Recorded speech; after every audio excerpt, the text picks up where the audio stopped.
நான் ட்விட்டர்லேயே போட்டிருக்கேனே sir. Simple sir. நீங்கள் ஏதோ மெசேஜ் போட்டிங்க. இந்த இந்த ஆள் வந்து என்ன, இந்த ஆள் வந்து எடுத்து அங்கீகாரத்துக்கோசம் அலையிறான், வெறும் பத்திரிகை ஊடகங்கள் தவிர வேறு யாருமே வரலன்ட்டு. அதுதான் உண்மை. இங்கே வந்து நான் ஜெயிக்கக்கூடாதுன்றது ரொம்ப தெளிவாக இருக்காங்க சார். அதுக்கு பின்னால் இருக்கிற பாலிடிக்ஸோ பிஸ்னஸோ இப்போ நம்ம பேசக்கூடாது இதில். அது நான் ஜெயிக்கும்போது ஒரு நாள் நான் அன்றைக்கி சொல்கிறேன். எப்படி வந்து இன்னொரு 2 வருஷம் கழித்து கேளுங்க. அன்றைக்கி நான் பெருசாக ஜெயிச்சுட்டு எனக்கு ஒரு நம்பர் இருக்கும், அந்த நம்பரோடு நான் பேரோடு சொல்கிறேன். இப்போ அது பேச விருப்பம் இல்லை சார். பப்ளிக் எப்படி இருக்கீங்க? தேட்டர் போனீங்களா, எப்படி இருக்குது அதை பற்றி கொஞ்சம் சார்? அதுதான் நான் சொல்கிறேன். உங்களால் வந்த பப்ளிக் எல்லாமே அழுதாங்க. அந்த 40 வயசுக்கு மேலே இருக்கவங்களாம் அழுதாங்க. 40 வயசுக்குள்ளே இருக்கலாம் ஹெவி ஹார்ட்டோடு போனாங்க. இது வரைக்கும் ஒருத்தர் கூட இது நல்லா இல்லை, இது நல்லா இல்லை, ஃபஸ்ட் ஹாஃபில் கொஞ்சம் லேக் இருக்குதுன்னு சொன்னவங்க தவிர படமாக இது வரைக்கும் ஒருத்தர் கூட குறையாக சொன்னதே இல்லை. அதுவே எனக்கு பெரிய வெற்றி. நாங்கள் படம் பார்க்கும்போது எந்த அளவுக்கு ஏறும், நாங்கள் என்ன எதிர்பார்த்தோமோ அதை விட 100% வந்திருக்கு. ஆனால் டிக்கெட்டாக போச்சா நம்பர்ஸாக போச்சோன்னா சந்தேகம் சார். உண்மையாக அதுதான் சொல்கிறோம். நானும் வந்து ஒரு 230 தேட்டரில் ஒரு 150 தேட்டர் வந்து எதெல்லாம் வந்து உங்கள் இன்ஃப்ளூயன்சர்ஸ் வந்து ஃபோட்டோ போடுறாங்களோ அதில் மட்டும் நான் ஒரு 100 டிக்கெட் எடுத்து என் படத்தையும் நான் காட்டலாம். நான் இப்போ ஆக்டர் சார். நான் அந்த ப்ரொடியூசராக இருந்தால் அந்த மேஜிக் பண்ணலாம். அது பண்ணதால் தான் நான் இங்கே இருக்கேன். அதுதான் சார். டேரக்டர் சார் தென்பாதியான், இப்போ இந்த விளையாட்டுத்துறை வந்து மேம்படுத்த முடியல, போகல, அதுக்கு தடைகள் இருக்குன்னு சொல்ல வரீங்க. ரெண்டாவது படத்தில் யார் மேலே போக முடியல, அதை யார் தடுக்கிறாங்கங்கிறது 2 வருஷம் வைக்கிறீங்க. எந்த சமூகம் மேலே போகலை, எந்த சமூகம் தடுக்குதுன்னு சொல்கிறீங்க. அப்போ யார் தடுக்கிறாங்களோ அவங்களுக்கான பதில் என்ன படத்தில் இருக்குது? இல்லையாண்ணா, நான் எடுத்த படத்தில் சமூகம் சார்ந்து எதுவுமே இருக்காதானே? இல்லையா? அப்போ இந்த வக்கீல் பேசுகிற லாங்குவேஜ் என்ன? இல்லை இல்லை இந்த சமூகம் இல்லை இல்லை தடுக்கிறாங்க. இல்லைண்ணே. ஒரு அரசாங்கத்துக்கும் மக்களுக்கும் விக்டிம் பப்ளிக், அக்யூஸ்டு கவர்மெண்ட், அப்படி தான் இருக்கும்ண்ணே கதை. அப்போ லேடியை வக்கீல் பேசுகிறாங்கல்ல, அவங்களோட லாங்குவேஜ் எப்படி பதிவு பண்ணுறீங்க? அது அவங்க லாங்குவேஜ்ண்ணே. அவங்க வந்து தமிழ்நாடு கவர்மெண்ட்டினுடைய அட்வொகேட் ஜென்ரல். இதில் வந்து ஒரு எக்கனாமிக் வேரியேஷன் தான் பேசியிருப்பேன். காசு இல்லாதவங்களுக்கும் காசு இருக்கிறவங்களுக்குமான போராட்டம் தான் அது. அப்போ அதிகாரத்தில் இருக்கிறவங்க, அதிகாரத்துக்கு வந்தவங்களும் அதிகாரத்தில் இருக்கிறவங்களும் என்னவா அணுகுறாங்க மக்கள் அப்படிங்கிறது தானே. சமூகம் சார்ந்து ஒரு இடத்துல கூட இருக்காதுண்ணே. ஏன்னா விளையாட்டுத்துறையில் எல்லா சமூகம் சார்ந்துமே கீழே தான் இருக்கிறாங்க. கிரிக்கெட் தவிர எல்லா விளையாட்டுத்துறையில் இருக்கிற விளையாட்டு வீரர்களும் கீழே தான் இருக்கிறாங்க. அதுக்குள்ளே எல்லா சமூகமும் கலந்துருக்குது. சார் கேஜே சார், இங்கே வாழ்த்துக்கள் சார். நல்லா இருந்தது படம். Thank you sir. இந்த படத்துக்கு அப்புறம் தமிழ்நாடு விளையாட்டு மேம்பாட்டு ஆணையம் இல்லை நேஷனல் அத்லெட்டிக்லேருந்து ஏதாவது உங்களுக்கு ஃபோன் கால்ஸ் இல்லை ஏதாவது சம்மந்தமான கிளாரிஃபிகேஷன் அது மாதிரி ஏதாவது இருந்தது? அதெல்லாம் ஒரு ஃபோனும் வரல சார். பாவம் எங்கள் ப்ரொடியூசர்ஸ் வந்து தமிழ்நாடு கவர்மெண்ட்டை போய் மீட் பண்ணியிருக்காங்க. ஏன்னா இப்போ ஸ்போர்ட்ஸ் மினிஸ்டரை மீட் பண்ணாங்க, ரிலீஸுக்கு முன்னாடியே மீட் பண்ணி. அதுக்கப்புறம் இந்த படத்தில் நான் கேட்குற கேள்வி, இந்த ஆதிரன் கேட்குற கேள்விக்கு பதில் சொன்னாவே, இப்போ ஸ்போர்ட்ஸ் மினிஸ்டர் ஏதோ ஒரு இன்டர்வியூ எல்லாம் பார்த்தேன், போதை வில்லேஜ் போதையாக மாறிட்டு இருக்குன்ட்டு. இது எல்லாமே இந்த படத்தில் சொல்லியிருக்கோம். இதுக்கு என்ன பதில், இதுக்கு என்ன சொல்யூஷன்னு நீங்கள் வெளில தேட தேவையில்லை. இந்த படத்தை பார்த்தாவே கஷ்டப்பட்டு உட்காந்து ரிசர்ச் எல்லாம் பண்ண தேவையில்லை. போய் டாஸ்மார்க்கு போய் ரிசர்ச் பண்ணாங்களே போன கவர்மெண்ட், அது மாதிரிலாம் பண்ண தேவையில்லை. இந்த படம் தான் ஒரு ப்ளூ பிரிண்ட், இந்த ஸ்போர்ட்ஸை எப்படி டெவலப் பண்ணணுன்ட்டு. அவ்வளோதான், முடிஞ்சு போச்சு. தேங்க்யூ.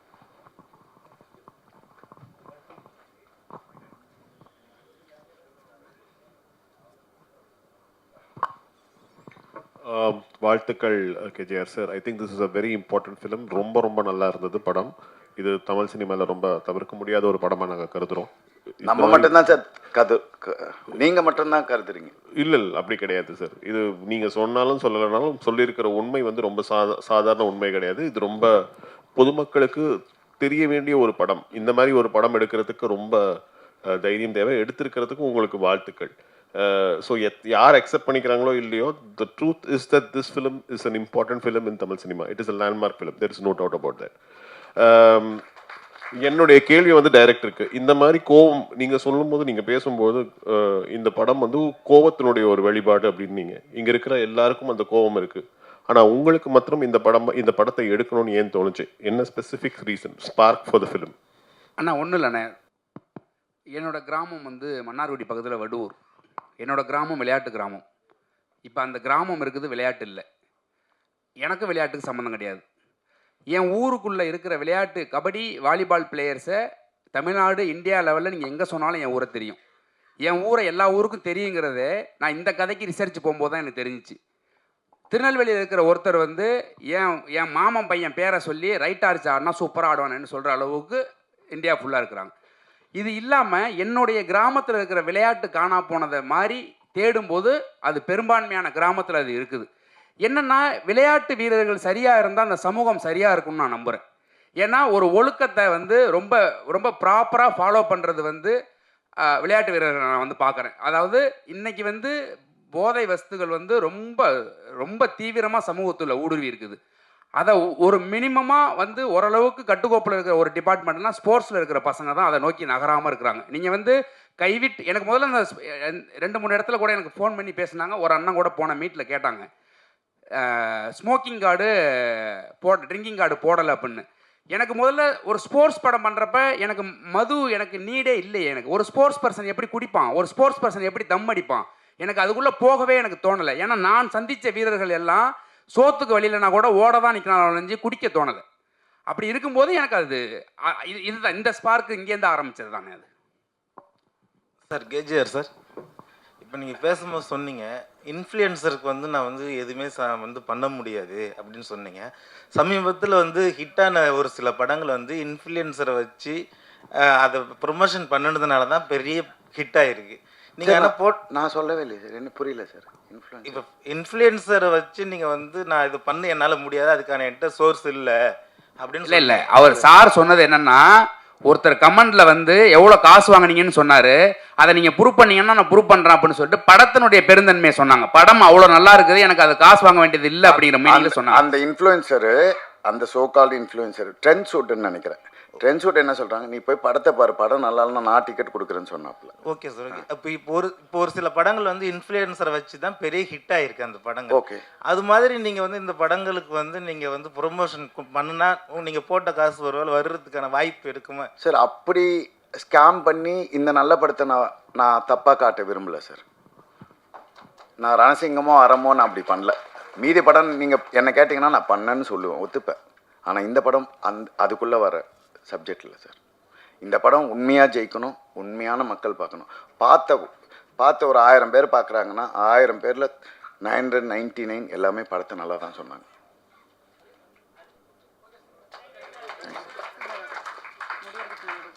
கேஜிஆர் ஸ்டுடியோஸ்லேருந்து ஒரு படம் ரிலீஸ் ஆகுது அப்படின்னாலே வந்து தெரியும் எந்த அளவுக்கு குவாலிட்டியாக இருக்கும் அப்படின்னு.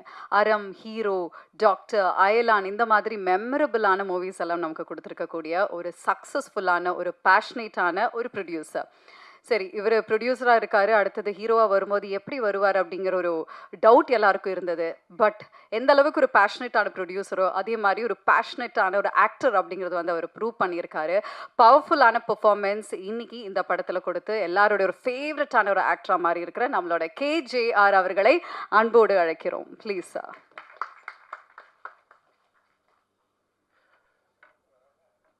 வணக்கம் உங்கள் எல்லாருக்கும். நான் உங்களை வந்து சப்போர்ட் பண்ணுங்கன்னெலாம் கேட்க மாட்டேன். ஏன்னா ஆல்ரெடி நீங்கள் பயங்கரமாக சப்போர்ட் பண்ணிட்டீங்க. போன வித்த டிக்கெட்டெல்லாம் உங்களால் வந்த டிக்கெட் தான், வேறு யாரும் எனக்கு சப்போர்ட் பண்ணல. நம்பர் 1. நம்பர் 2, மீடியான்னு நான் சொல்லும்போது ஈவன் சில யூடியூப் சேனல்ஸ்லேருந்து ஆன்லைனில் எழுதுகிறவங்க அவங்க கூட இந்த படத்துக்கு எவ்வளோ சப்போர்ட் பண்ணாங்கன்னா அதுக்கு கமெண்ட்ஸ் வருது, என்ன காசு வாங்கிட்டியா இந்த படத்துலன்ட்டு. அதில் ஏதோ சினிவுட்ஸ் ஏதோ ஒன்று. அதுக்கு அவங்க சொல்கிறாங்க, உனக்கு டவுட்டாக இருந்தால் இந்த டிக்கெட்டை நான் திருப்பி கொடுக்குறேன் காசுன்ட்டு. அந்த அளவுக்கு இந்த படத்துக்கு மீடியா இருக்கிற எல்லா விஷன் ஆஃப் மீடியா எல்லாருமே இந்த படத்துக்கு அவ்வளோ பயங்கரமாக சப்போர்ட் பண்ணாங்க. அதுக்கு பயங்கரமான தேங்க்ஸ். மேடம் சொன்னாங்க வெற்றின்ட்டு. எனக்கு பொய் பேச தெரியாது, வெற்றியெல்லாம் கிடையாது, ஆவரேஜ் தான். இது அடுத்த கட்டத்துக்கு கொண்டு போகிறது தான். எனக்கு சொன்னாங்க இன்றைக்கி வந்து தேங்க்ஸ் மீட்டா எதுக்குன்னு கேட்டேன். இது மாதிரி நான் சொன்னேன் அதெல்லாம் வேணாம் அப்படின்னேன். இல்லை ப்ரெஸ்ஸுக்கு தேங்க்ஸ். சரி ஓகே, அதுக்குன்னா நம்ம பண்ணலான்ட்டு. டு பி ஃப்ராங்க் ஆல்ரெடி நீங்கள் பண்ணிட்டீங்க, இதுக்கு மேலே உங்களை கேட்குறதுக்கு எனக்கு என்னன்னு தெரியல. ஏன்னா இந்த படம் வந்து முந்தானேத்தோ ஆஃபீஸில் உட்காந்துருக்கும்போது நான் இருக்கேன்னு தெரியாமல் அந்த ப்ரொடியூசர்கிட்ட ஒரு டிஸ்ட்ரிபியூட்டர் பேசுகிறார், இதுக்கு தான்ப்பா நீ அந்த ஹீரோவை போட்டு எடுத்துருக்கணும், இன்னேற்றுக்கு இந்த படம் எங்கேயோ போயிருக்கோன்ட்டு. இந்த அளவுக்கு வந்து பேசுகிறாங்க. என்கிட்டயே வந்து நேற்று ஒரு டிஸ்ட்ரிபியூட்டர் ஒழுங்காக வந்து எதாவது லவ் படம் ஏதாவது ஒரு கலக்கி போட்டு பரோட்டா போட்டு அது மாதிரி பாட்டு போட்டு எடுத்துருக்கலாமே, அதுதான் இந்த ஜனங்க நான் சொன்னேன் இல்லை நான் அறம் பண்ணும்போதும் 5 நாள் ஒருத்த வரல, ஷோ பிரேக்கு. இந்த படமும் ஊர் சைடெலாம் ஷோ பிரேக் ஆச்சு. நான் எல்லா தேட்டர் ஓனருக்கும் நேற்று ஃபோன் பண்ணி நான் பர்சனலாக, சார் இப்போ தான் சார் பிக்கப் ஆகுது, கொஞ்சம் ஹோல்ட் பண்ணுங்க 2 அது மாதிரி எனக்கோசரம் நான் வந்து ஒரே வார்த்தை இந்த அங்கீகாரத்தில் இந்த கோர்ட்டில் செகண்ட் ஹாஃபில் பேசுகிற மாதிரி இந்த ஒரு தடவை சான்ஸ் கொடுங்க, ஒரு தடவை. நான் ஜெயிக்கிறதுக்கு இல்லை, இந்த 3 ப்ரொடியூசர் ஜெயிக்கணும். ஏன்னா நான் வந்து ஆல்மோஸ்ட் 7 வருஷமாக நான் வாங்கின அடியெல்லாம் இந்த 3 பேர் எதெல்லாம் விற்றாங்கன்னு எனக்கு மட்டும்தான் தெரியும் இந்த படம் நடக்கிறதுக்கு. இந்த படம் இன்னும் உங்களால் முடிஞ்ச அளவுக்கு 5%ஓ 10%ஓ புஷ் பண்ணிங்கன்னா அதனால் ஏதாவது வரும். அஸ் அன் ஆக்டராக இந்த படத்தில் நான் ஜெயிச்சிட்டேன். அதுக்கு வந்து நீங்கள் தான் மெயின் காரணம். 100%ல் 1000% ஜெயிச்சேன். எல்லா இன்டர்வியூலையும் கேட்டாங்க, நீங்கள் எவ்வளோ கான்ஃபிடென்ட் அஸ் அன் ஆக்டரான்ட்டு. நான் 10 கொடுத்த மார்க், அவ்வளோ கான்ஃபிடென்ட் ஆனாங்க. அது நீங்கள் பார்த்துருப்பீங்க. அஸ் எ பிஸ்னஸாக நான் சொன்னது அதே தான், ஒன்றுமே இல்லை. ஆக்சுவலாக மண்டே ஈவினிங்லேருந்து தான் ஆடியன்ஸே ஏற ஆரம்பித்தாங்க. அது கூட உங்களோட நியூஸு வர வர வர வர அதுதான். ஸோ இந்த ஒட்டுமொத்த இது வரைக்கும் வந்த கலெக்ஷனுக்கு மொத்தத்துக்கு காரணம் நீங்கள் மட்டும்தான். நேற்று வந்து ஒரு டிஸ்ட்ரிபியூட்டர் என்கிட்ட பேசுகிறாரு, உனக்கு இத்தனை படம் எடுத்திருக்க, உன்னை லான்ச் பண்ணுறாங்க, ஒரு ப்ரமோஷன் பண்ண தெரியாதா, உன் படத்துக்கெல்லாம் வந்து 2 கோடி 3 கோடிலாம் பண்ணுறேன், இந்த படத்துக்கு பண்ண தெரியாது. சார் இல்லை சார், சின்ன ப்ரொடியூசர் சார். அப்போ தேட்டரை பிளாக் பண்ணு. மற்ற ப்ரொடியூசருங்கெல்லாம் எப்படி பண்ணுறாங்க? இப்போ உங்க கூட வந்து ரிலீஸ் ஆன படங்கள்லாம் எப்படி காட்டுறோம், கணக்கு காட்டுறோம். சொன்னேன், எப்படி சார் எனக்கு புரியலன்னா, இல்லை சார் அதுக்கெல்லாம் என்கிட்ட காசு இல்லை. அப்படி போலியாக ஒரு படத்தை வந்து நான் வந்து கலெக்ஷன் காட்டுறதுக்கோ நான் ஆள் இல்லை சார். இந்த படம் ஜெயிக்கும், அந்த நம்பிக்கை எனக்கு இருக்குது.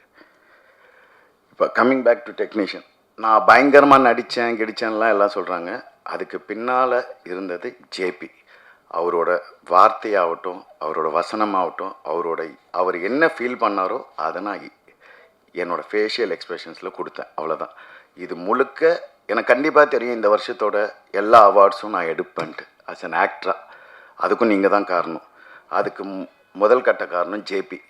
ரொம்ப கஷ்டப்பட்டிருக்காரு பயங்கரமாக. இப்போ இந்த படம் வந்து என்ன வேணாலும் பண்ணலாம், ஆனால் அங்கீகாரம் ஆக்சுவலாக மூஞ்செல்லாம் பார்த்தீங்கன்னா யாருமே சந்தோஷமாக இல்லை. நீங்கள் ஆக்சுவலாக மாஸ்டர் தவிர இது எல்லாருமே ரொம்ப சோகமாக இருப்பாங்க பார்த்தீங்கன்னா. ஏன்னா அவருக்கு வந்து 100 படம் இருக்குது, அது பிரச்சனை இல்லை. இவங்களுக்கு எல்லாருக்கும் வந்து இந்த படம் ஜெயிச்சாதான் அடுத்த வேலை சோறு. இதுதான் உண்மை. இது எத்தனை பேர் சொல்லுவாங்கன்னு எனக்கு தெரியாது. நான் அதான் சொல்லுவேன், அறம் எடுக்கும்போது இதே தான் ஆச்சு. வெயிட் பண்ணுங்க. நான் கெஞ்சறேன் போயிட்டு. நேற்று வந்து எல்லா தேட்டர் ஓனருக்கும் ஃபோன் பண்ணி, சார் ஹோல்ட் பண்ணுங்க சார் தூக்கி போடுங்க சார், அடுத்த படம் வேலையை பாருங்கள் சார், அவ்வளோதான். இந்த படத்தை வச்சு என்ன பண்ண போகிறீங்க? அதுதான் நல்ல பேர் வாங்கிட்டீங்கள சார். காசு போட்டிருக்கானுங்க சார், 3 ஷோ சார், 2 ஷோ தரோம். ரொம்ப பேசும்போது என்ன ஆகுனா, அவங்க பேசும்போது நம்மளுக்கு டிமோட்டிவேட் ஆகுது. இவ்வளோ தூரம் இப்போ அங்கீகாரன்றது உடச்சிடுறாங்க. இங்கே இருக்கிற பிக்கஸ்ட் மாஃபியா எல்லாமே சேர்ந்து, நான் பேசக்கூடாது படத்துக்கு பற்றி பேசுகிறோம், நிறைய விஷயங்கள் இருக்குது. அதை மீறி இந்த படம் ஜெயிக்கணும். இந்த படம் வெளிவராமல் இருக்கிறதுக்கே அவ்வளோ பண்ணாங்க பாவம். அந்த 3 ப்ரொடியூசர் கோர்ட்டு கேஸுன்னு தெரிஞ்சு. எதுக்குன்னா, ஒரு நாள் நான் பால்கனில் உட்காந்துருந்தேன். நான் சொல்கிறது வந்து 2018. அப்போ வந்து யாரோ வாங்கின கடனுக்கு வந்து என் சோஃபாவில் ஒருத்தர் உட்காந்து, சரி ஒரே ஒரு கையெழுத்து போடுங்க, எனக்கு பேங்க்கில் லோன் வேணும், உங்களோட கேரண்டி கேட்டாங்கன்னு. அப்படியா, சரி என்னடா இவ்வளோ கேட்குறானேன்ட்டு சும்மா கேரண்டி போட்டேன். எதுக்கு? அவங்க லோன் வாங்குறதுக்கு. அந்த கையெழுத்தை வச்சு இந்த படத்தை நிறுத்தினாங்க. அப்படிப்பட்டவங்கெல்லாம் இந்த இண்டஸ்ட்ரியில் இருக்காங்க. இதுக்கு நடுவுலையும் நான் ஜெயிக்கணும். இது என்னோடய செகண்ட் லைஃப். கண்டிப்பாக நான் ஜெயிப்பேன். நான் படத்தில் ஒரு டைலாக் சொல்லியிருப்பேன், நீங்கள் செஞ்ச மாதிரிலாம் நான் உங்களுக்கு செய்ய மாட்டேன் சார்ன்ட்டு. அதே மாதிரி இந்த 3 ப்ரொடியூசர் வந்து இந்த படத்தில் சம்பாதிக்கலான்னு எனக்கு தெரியல. ஆனால் நான் விட மாட்டேன். என்னை எப்படி மற்றவங்களாம் கைவிட்டாங்களோ அது மாதிரி நான் இவங்களை விட மாட்டேன். கண்டிப்பாக ஜெயிப்பேன். அடுத்த 10 வருஷத்தில் இந்த தமிழ் சினிமாவில் நான் பெரிய ஆக்டராக ப்ரூவ் பண்ணுவேன். என் நம்பர்ஸும் இதே தேட்டர் ஓனர்ஸ் எல்லாம் பின்னால் வந்து நின்று உங்கள் படத்தை கொடுங்கன்னு கேட்குற லெவலுக்கு நான் முன்னுக்கு வருவேன். இது எழுதி வச்சுக்கோங்க. 2 டெக்னீஷியன்ஸ். இந்த படம் வந்து ஃபஸ்ட்டு ஸ்டார்ட் பண்ணும்போது நான் சொன்னேன், இதில் எனக்கு மாஸ்டர் வேணும் எப்படியாவதுன்ட்டு. அப்போ இவங்க பட்ஜெட் போட்டிருந்தாங்க. இவங்க போட்ட பட்ஜெட் வந்து அவரோட ஒரு நாள் சம்பளம். நான் பார்த்தேன், இதில் வேலைக்கு ஆகாது, போய் காலில் விழுந்துருங்க, என் பேர் சொல்லி காலில் விழுந்து எப்படியாவது கொண்டு வாங்கன்னா, சரி ஒரு 5 நாள் கேட்கலான்ட்டா மொத்தம் போடுறாங்க. 25 நாள் டேட் கேட்குறாங்க. தெய்வமே மனசாட்சி இருக்கா உனக்கு அப்படின்னாரு. தெய்வமே எல்லாரும் 3 பேர் ஏன் ரொம்ப நாளாக வீட்டில் இருந்தாங்கன்னா, அவங்க வீட்டிலேயே உட்காருது. அவரை பிடிச்சி இந்த படத்துக்கோசரம் 2 படத்தை டேட்டு விட்டார். அந்த 2 படம் காசு ப்ளஸ் என்னோட 25 நாள். கூட பிறந்தவங்கெல்லாம் நான் இப்போ யாருமே நம்புறதில்ல எனக்கு நடந்த லைஃப்பில். ஆனால் அந்த ஒரு கேரக்டர் தான் வந்து நான் ஏன் தெய்வம்னு கூப்பிட்றேன்னா அதுக்கு தான். எதுக்கு பண்ணுதுன்னு எனக்கே தெரியாது, ஆனாலும் பண்ணுறாரு. இன்றைக்கி வரைக்கும் அப்படியே பண்ணிக்கிட்டு இருக்காரு என் வாழ்க்கையில். இன்னொன்று ஜிப்ரான். நான் வந்து ஜிப்ரான் மேலே ஜிப்ரான் வந்து ஒரு சாபக்கேடு தமிழ் சினிமாவுக்கு. நான் தப்பாக நினச்சிக்காதீங்க. நீங்கள்லாம் வந்து தமிழ் சினிமாலேயே இருக்கக்கூடாது. ஏன்னா அந்த ஆளுக்கு இது வரைக்கும் அங்கீகாரமே இல்லை. நான் அந்த ஆளுன்னு சொல்கிறேன்னா ரொம்ப அவ்வளோ உழைச்சிருக்காரு. ஆனால் என்ன அவர் யாராவது போய் கேசட் என்ன ஆடியோண்ணா ஜிப்ராண்ணா என்னங்க இருந்தாலும் பயங்கரமாக மியூசிக் போடுவான், ஆனால் பாட்டு எங்கெங்க? அதான் நான் சொல்லுவேன், நீங்களும் கலக்கி முட்டை எல்லாத்தையும் போட்டு அடிங்க, அப்போ தான் இந்த ஜனங்களுக்கு பிடிக்கும். நீங்கள் உட்காந்து பயங்கரமாக வாசித்து இதுக்கு அங்கீகாரம் கிடைக்கல. என்றைக்கு உங்களுக்கு அங்கீகாரம் கிடைக்குதோ அன்றைக்கி தான் தமிழ் சினிமா ஜெயிக்கும். எழுதி வச்சுக்கோங்க. 3வது கேமராமேன் விஸ்வா. பயங்கரமாக எங்கிட்ட திட்டுவாங்க, டெய்லி திட்டு வாங்குவான். ஆனால் பயங்கரமாக ஆனால் கொடுத்த வேலையை பயங்கரமாக சூப்பராக பண்ணிட்டான் ஜிப்ரான். அப்புறம் என் தங்கச்சி தங்கமயில். ஆக்சுவலாக என் குழந்தைங்கள நான் தங்கமயில் கூப்பிடுவேன். அவளை பார்க்கும்போது எனக்கு அதனால் தங்கமயில்னு பேர் வச்சேன். அதே மாதிரி ஷூட்டிங் ஃபுல்லாக அப்படியே ரியலாக அண்ணன் தங்கச்சி மாதிரி இருந்தோம். ரொம்ப தேங்க்ஸ். தினே இந்த படத்துக்கு வந்து வேறு ஒரு எடிட்டர்ஸ் வந்தாங்க. அவங்க வந்து பயங்கரமாக எடுக்கும் போதெல்லாம் ஃபுல்லாக இருந்துட்டு ஃபுட்டேஜை பார்த்தோன்னே சரி எனக்கு புரியலையேன்னாங்க. என்னங்க புரியல அப்படின்னு போட்டு ஒரு நாள் தினேஷை கூப்பிட்டு இதை நீ பண்ணுன்னு சொன்னான். அவன் ஒரு மேஜிக் பண்ணிட்டான். கண்டிப்பாக இந்த படத்துக்கு எனக்கு கிடைச்ச பெரிய கிஃப்ட்டு தினேஷ். எந்த அளவுக்கு மேஜிக் பண்ணிட்டான்னா பிரிச்சிட்டான் படத்தை. எனக்கு தெரிஞ்சு அவன் தமிழ் சினிமாவில் இன்னும் 3 வருஷத்தில் பெரிய எடிட்டர் அவன் டேட்டுக்கு எல்லாரும் அலைவீங்க, பார்த்துக்கோங்க.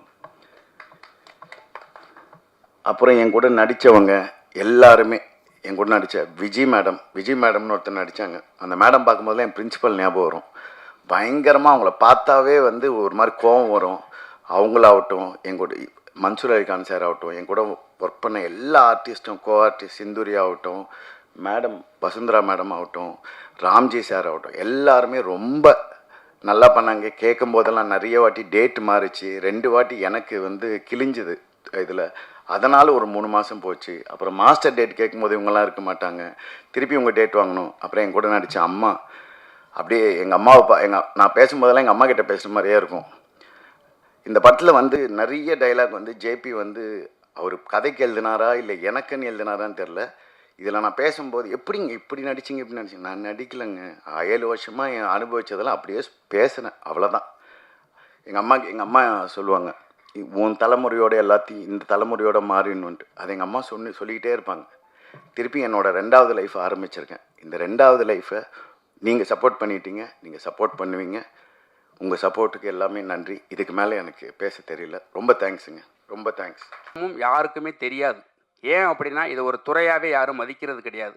அந்த துறையில் நடக்கிற அனைத்து சிக்கல்களையும் பேசணும்னு நான் முடிவு பண்ணி தான் இந்த படத்தை நான் எடுத்திருக்கிறேன். இந்த படத்தினுடைய வெற்றிக்கு இன்னும் உங்களுடைய உதவியை தேடி தான் நான் வந்திருக்கிறேன்.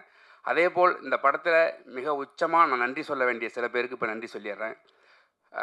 இயக்குனர் தாஸ், டோரா படத்தோட டைரக்டர், இப்போ முருகு அப்படின்னு நிஞ்சான்னு ஒரு படம் பண்ணுறார். தாஸ் அண்ணன் தான் எனக்கு இந்த வாய்ப்பை உருவாக்கி கொடுத்தாரு. அவர் இல்லைன்னா அந்த படம் நடந்திருக்குமான்னு தெரியாது. நான் இன்னும் வாய்ப்பு தேடிட்டு இருக்கிறவனாவே இருந்திருக்கலாம். அதுக்கப்புறம் இன்றைக்கி நான் உங்கள் முன்னாடி நின்று இதெல்லாம் பேசுகிறேன் அப்படின்னா அதற்கு முதல் காரணம் டைரக்டர் ரஞ்சித், என்னோட அண்ணன். அவர் தான் என்னுடைய வாழ்க்கையில் மிகப்பெரிய மீட்பர்னு நான் சொல்லுவேன். ஏன்னா என்னுடைய வாழ்க்கையில் சில சிக்கல்னால என் வாழ்க்கையை முடிச்சுக்கலான்னு இருக்கும்போது என்னை கூப்பிட்டு பக்கத்தில் வச்சுக்கிட்ட ஒருத்தர். அவர் கூட இருந்த 2 வருஷம் என்னுடைய வாழ்க்கையில் மறக்க முடியாத காலகட்டம். அவர் வந்து என்கிட்ட எதையுமே திணிச்சு சொன்னது கிடையாது. என்னுடைய சுதந்திரம் தான். அவர் இல்லைன்னா என்னுடைய லைஃபே கிடையாது.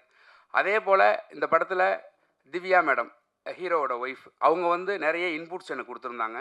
அந்த இன்புட்ஸ் எல்லாமே ஹீரோவை நான் வந்து ஏன்னா அவங்க ட்ராவல் பண்ணது அது எல்லாமே எனக்கு வந்து இந்த படத்தில் நான் அவரை வேலை வாங்குறதுக்கு எனக்கு நிறைய யூஸ்ஃபுல்லாக இருந்துச்சு.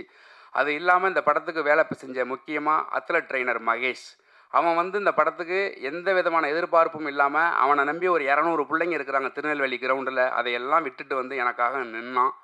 இன்றைக்கி அந்த படத்தில் இருக்கிற அத்லட் எல்லாத்தையும் வந்து ஓரளவுக்கு வந்திருக்குது அப்படின்னா அது அவனுடைய பங்களிப்பு, பெரிய பங்களிப்பு. அதே போல் Naranamalpuram sports club, Karpaga university Rajesh, Vaduvur sports academy, இப்படி நிறைய பேர் இந்த கதையில் ஒர்க் பண்ணியிருக்கிறாங்க. இவங்க எல்லாருமே ஸ்போர்ட்ஸ் சார்ந்தவங்க தான். இந்த ஸ்போர்ட்ஸ் சார்ந்தவங்க எல்லாரும் சேர்ந்து ஒரு ஸ்போர்ட்ஸ் படத்தை உருவாக்கும் போது தப்பு நடக்காதுங்கிற நம்பிக்கை எனக்கு இருந்தாலும், ப்ரெஸ்ஸு முன்னாடி படம் போட்டு காமிக்கிறப்ப எனக்கு ஒரு பெரிய பதட்டம் இருந்துச்சு. எனக்கு ஒரு 2 பதட்டம் இருந்துச்சு. ஒன்று சென்சார் போர்டு, இன்னொன்று டைரக்டர் ரஞ்சித்து, இன்னொன்று ப்ரெஸ்ஸு. அந்த ப்ரெஸ்ஸு இதே தேட்டரில் தான் நம்ம படம் பார்த்தோம். எனக்கு படக்கு படக்குன்னு அடிச்சுக்கிட்டு இருந்துச்சு. யுவராஜ் அண்ணன் வேறு கொஞ்சம் நேரம் மொபைல் பார்த்தாரு, அப்புறம் படம் பார்க்க ஆரம்பித்தார். நான் யுவராஜ் அண்ணனை மட்டும்தான் பார்த்துக்கிட்டு இருந்தேன். அவர் படம் பார்க்க ஆரம்பித்ததுக்கப்புறம் ஓகே ரைட் அப்படின்னா, அதுக்கப்புறம் அந்த படத்தில் எனக்கு ப்ரெஸ்ஸு அவ்வளோ சூப்பராக என்னை ரிசீவ் பண்ணது எனக்கு ரொம்ப முக்கியமாக நான் ரொம்ப பெருமைப்பட்ட தருணம். எனக்கு 3 விஷயமே நல்லாவே நடந்துச்சு. சென்சார் போர்டுலேயும் என்னை ரொம்ப அப்ரிஷியேட் பண்ணாங்க. ப்ரெஸ்ஸு நீங்களும் அப்ரிஷியேட் பண்ணீங்க. மக்களும் நல்லா கொண்டாடி இருக்கிறாங்க. என்னோடய வாத்தியாரும் ரொம்ப நெகிழ்வாக இருந்தார். இதையெல்லாம் சேர்த்து இந்த படத்தை வணிக ரீதியாக மாற்றுறதுக்கான வேலையில் தான் நாங்கள் இப்போ இறங்கியிருக்கிறோம். ஏன்னா இந்த படம் வணிக ரீதியாக ஜெயிச்சே ஆகணும். ஏன்னா வணிக ரீதியான வெற்றி மட்டும்தான் திரும்ப என்ன போல் இருக்கிற ஒரு இயக்குனரை வெளில கொண்டு வரும். இல்லைனா திரும்ப இந்த கதைகள் திரும்ப நான் நல்ல சினிமா கெட்ட சினிமான்னு நான் பிரித்து பேச விரும்பலை. எல்லாத்துக்கும் ஒரே உழைப்பு தான். சிந்தனை ரீதியான வேறுபாடு தான் இங்கே இருக்க ஒழிஞ்சு எல்லாமே ஒரே சினிமா தான். எல்லாத்துக்கும் ஒரே உழைப்பு தான். இந்த சினிமாவை கொண்டுட்டு போய் சேர்க்கறதுக்கு பின்னாடி இருக்கிற எவ்வளோ வழி இருக்குதுன்னு உங்களுக்கு தெரியும். பல படங்களுடைய ப்ரொமோஷனுக்காக பெருசாக பேசப்பட்டவர் கேஜேஆர். அவர் ஹீரோவாக நடித்த படத்தில் நாங்கள் எங்களால் முடிஞ்ச எங்கள் சக்திக்கு உட்பட்ட எல்லாத்தையும் பண்ணிக்கிட்டு தான் இருக்கிறோம். இன்னும் நீங்கள் உங்களுடைய ஒத்துழைப்போடு இதை கொண்டு போய் சேர்த்து இந்த படத்தை வணிக ரீதியாக மாற்றினீங்கன்னா ஸ்வஸ்திக் விஷன்லேருந்து அடுத்து கேட்டிருக்கிற லைனப் எல்லாமே ப்ராஜெக்டாக மாறும். உங்களுடைய பொன்னான நேரத்தை எனக்கு கொடுத்ததுக்கு ரொம்ப நன்றி. ஏதாவது விடுபட்டு இருந்துச்சுன்னா நான் அவங்கள மன்னிச்சுக்கோங்க. இந்த படத்தை நாளை முதல் தமிழ்நாடு ஃபுல்லாக தேட்டர் விசிட் போகிறோம் டீம் ஃபுல்லாகவே. இந்த படத்தை கல்லூரிகள்லேருந்து நிறைய நல்ல ரெஸ்பான்ஸு, மக்கள்கிட்டேருந்து நல்ல ரெஸ்பான்ஸு, அது எல்லாமே நீங்கள் கொண்டு போய் சேர்த்தது தான். அதனால் திரும்ப உங்கள்கிட்ட நான் கெஞ்சி கேட்டுக்கிறேன், இன்னும் கொஞ்சம் இந்த படத்தை கொண்டு சேர்க்கறதுக்கு உங்களால் முடிஞ்ச உதவிகளை செய்யுங்க. நான் உங்களை சேர்க்கலைன்னு சொல்லவே இல்லை, இன்னும் கொஞ்சம் சேர்த்து உதவுங்கன்னு தான் சொல்கிறேன். வந்திருந்த அனைவருக்கும் என்னோட நன்றி.